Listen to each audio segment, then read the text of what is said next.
کتابو کې راځي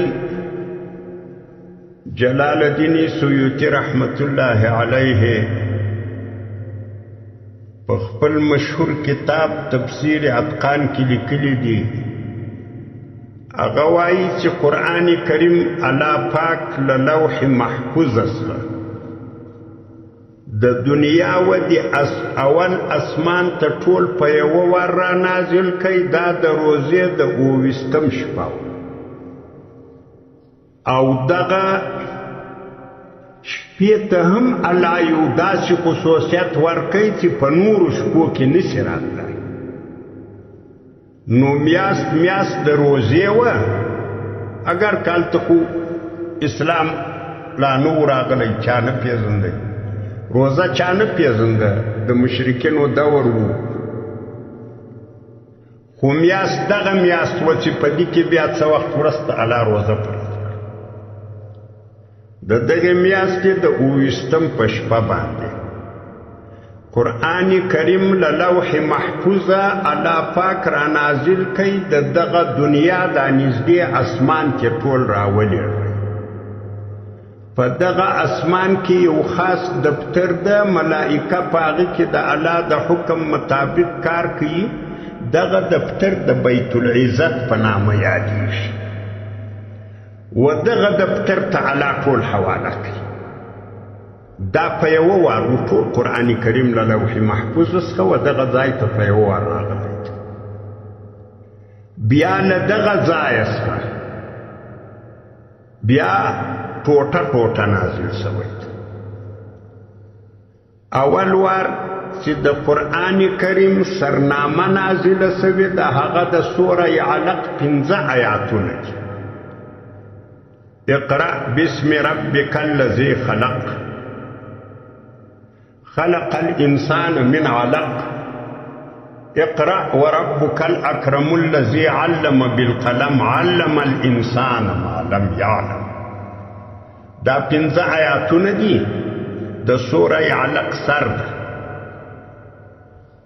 دا بیا له بیت العزت څخه ومځکې ته د روزې د 28 په شپه راغله. دا 15 آیاتونه دا د قرآن کریم د نزول شروع. نبی علیه الصلاة والسلام مبارک له خپله کوره تللی و. د مکې مکرمې څخه په یو مسافه آزاد یو غر ده، جبل حرا چې ورته وایي.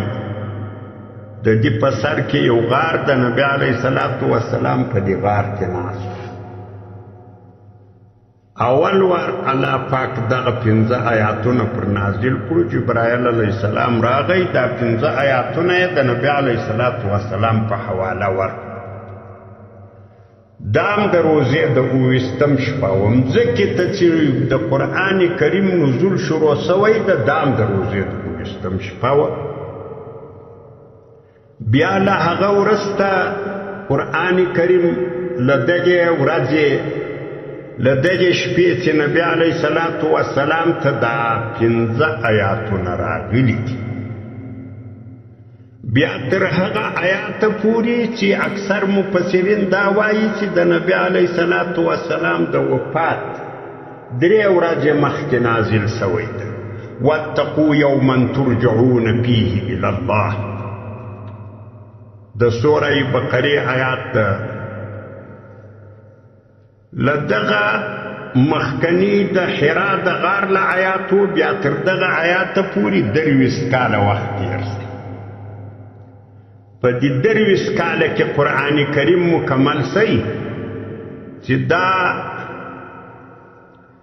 له هغه وخته شروع کړې ده چې نبی علیه الصلاة والسلام په غار کې ناست و. دا 15 آیات نازل شي. بیا چې څو قرآن کریم په دغه آیات کریمه باندې مکمل شو دې کې 23 کاله وخت تېر شي. علامه شربینی یو مفسر د سراج المنیر په نامه یې تفسیر لیکلی. هغه په دې تفسیر کې وایي چې د دغو 23 کلو په درج کې دننه جبرائیل علیه السلام 24,000 واره و نبی علیه السلام ته د وحی د راوړو دپاره راغلی. د جبرائیل علیه السلام د 40,000 واره د راتګ په وجه په 20 کاله کې دا قرآن کریم مکمل شو.